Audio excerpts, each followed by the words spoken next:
Yan, dati kasi guys ay naoperahan siya sa tungol, yung tungol.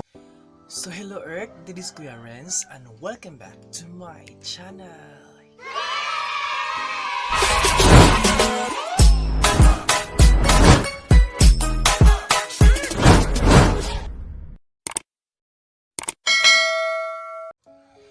So hello guys, for this vlog and for these videos ay gusto ko lang i-share yung ng papa ko kung kumusta na ba siya. Kasi guys, yung papa ko ay last year, noong 2020 is pangalawa talagang beses kami nakapunta sa hospital.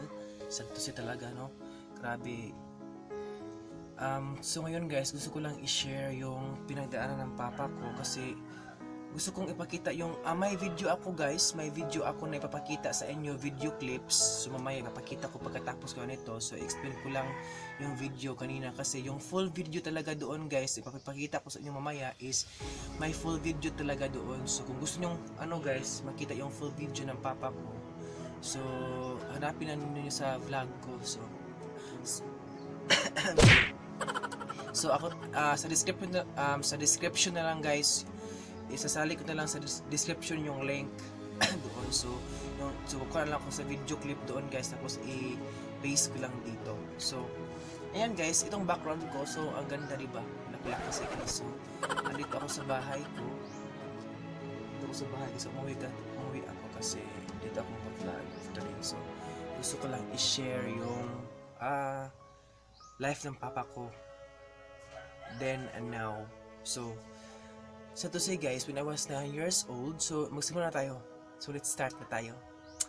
So guys, nung 9 years old ako is wala na talaga akong mama kasi pumunta kami sa Manila kasi yung point talaga namin doon sa Manila ay yung kapatid ko. Kasi yung kapatid ko guys, babae, is may sakit na kidney stone, so stage 3 siya. So kaya kung bakit kami pumunta sa Manila kasi ganun nga yung kapatid ko na babae may sakit na kidney stage 3. So ayan, pumunta kami noong 9 years old ako. So tapos sad to say, doon din parang nag-exchange guys. Kasi parang nagpapalitan sila guys kasi nung pumunta kami sa Manila guys is doon talaga namatay yung mama ko. Tapos guys, alam niyo ba guys, yung yung sister ko ay namatay din siya dito dahil sa stage 3. Parang nag-exchange lang sila guys ng lugar kung saan sila namatay. So yung mama ko namatay sa Manila, tapos yung sister ko namatay sa Bohol. So parang nag-exchange lang. So ayan guys nga. So ngayon guys, when we back to 2020 ay noong September to October, pangalawang beses talaga kami pumunta sa hospital kasi alam mo na guys, diba? Kasi yung papa ko, hindi ko maintindihan kasi yung alam nyo guys, yung sakit niya is, nung dati guys, alam nyo guys, yung tiyan niya, parang may hangin na tumatakbo-takbo. Yun talaga yung na-observe ko dati noong high school pa ako kasi palagi talaga siya na humihingi ng tulong sa akin pag nagpapahilot kasi siya guys, nagpapahilot siya. So hihilutin ko rin siya yung tiyan niya. Tapos ngayon, noong nakalipas ng taon, so happy ako kasi nawala na yung sakit na parang hangin guys, na parang tumatakbo-takbo sa kanyang tiyan. Hindi naman ma-explain. So ngayon, lumipas ang mga taon-taon, so okay na siya guys. Sobrang thankful, pero may palit. Pero pag parang guys, parang nawala na yung sakit pero may bago. Alam mo, may bago. Yung alam nyo guys, yung may bago na, so happy ka na wala na yung sakit niya na parang tumatakbo sa kanyang tiyan. So ngayon may bago na naman guys. So nakalipas yung taon 2020, way back 2020. So nakadalawang punta kami talaga sa hospital sa Don Emilio kasi yung wala na siyang ganang kumain. Pag kumain siya guys ay sinusuka niya kasi parang yung niya guys, yung dinadaanan ng pagkain niya is parang ewan ko, hindi ko ma-explain guys. Sa doktor din guys, hindi siya ma-explain kasi nandito sa lalamunan niya yung may problema sa kanya ngayon. So ganun nga, pag kumain siya ng maraming pagkain is sinusukan niya. Kaya parang naano kami. So dalawang ulit talaga kami pumunta sa ospital. Pero pagpunta namin sa ospital guys, yung pagkain niya is ano na lang, way na lang sa yung tubo guys.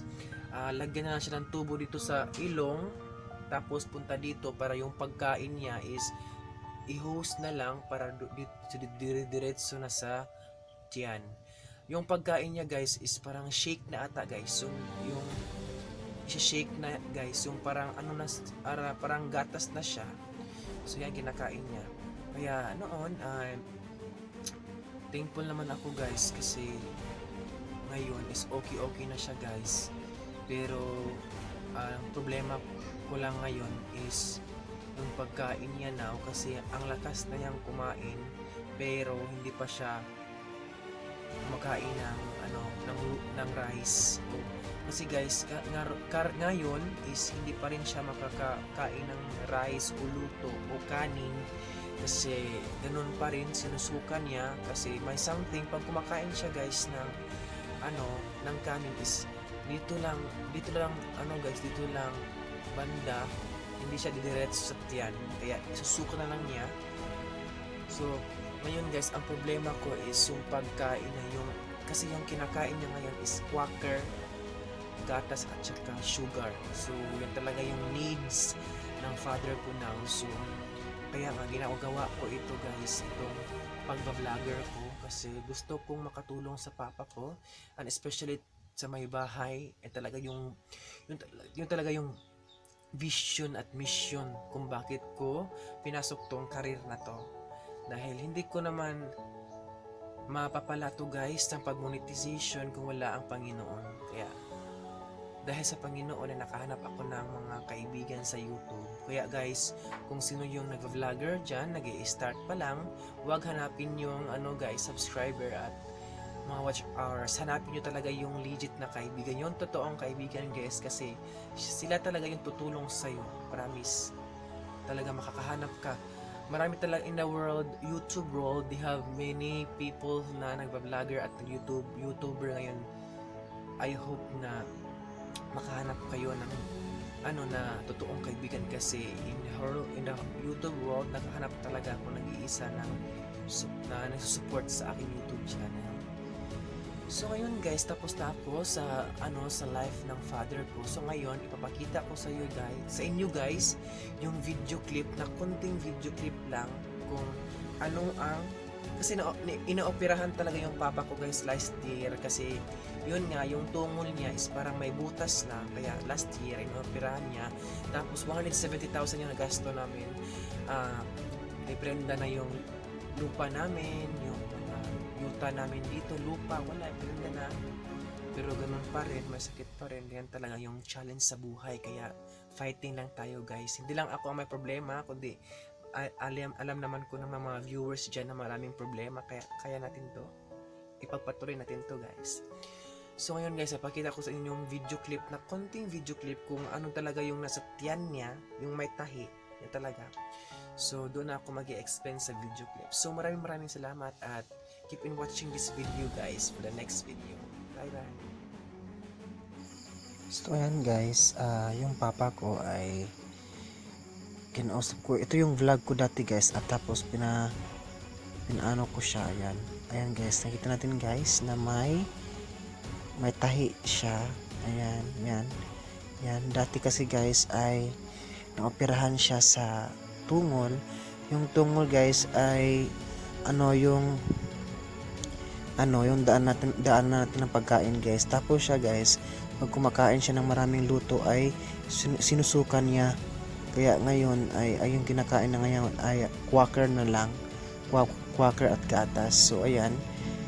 Dati na opera siya ng last year is yung nagastos namin ay 170,000 pero ganoon pa rin.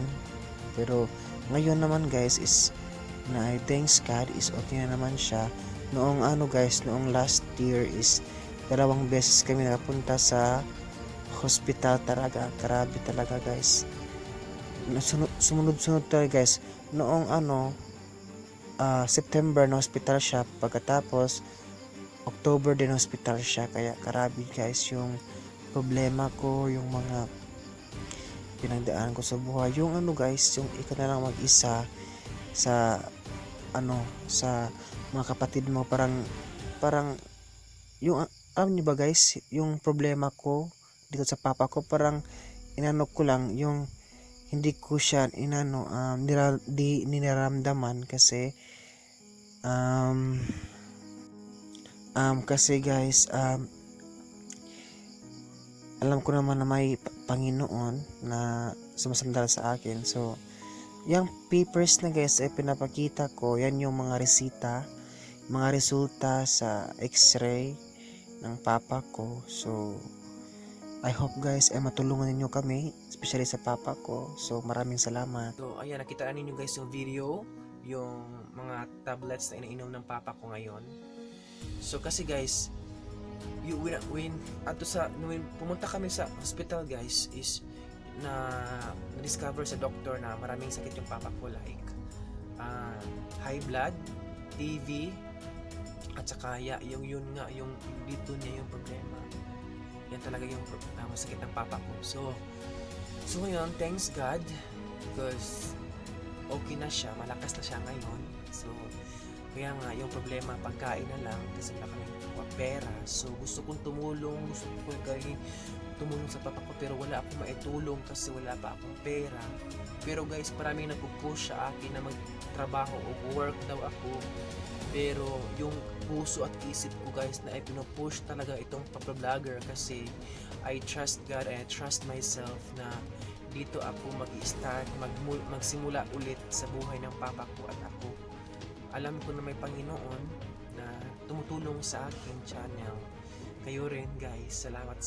So dito na lang ako guys, mag-push. Dito ko talaga ibigay lahat ang life ko dito sa pag-vlogger, kasi I love this career. Alam nyo guys, bakit hindi ko pa siya nahanap noon nung nagsimula pang gusto ko pala ito career na to, bakit hindi pa nahanap ko noon?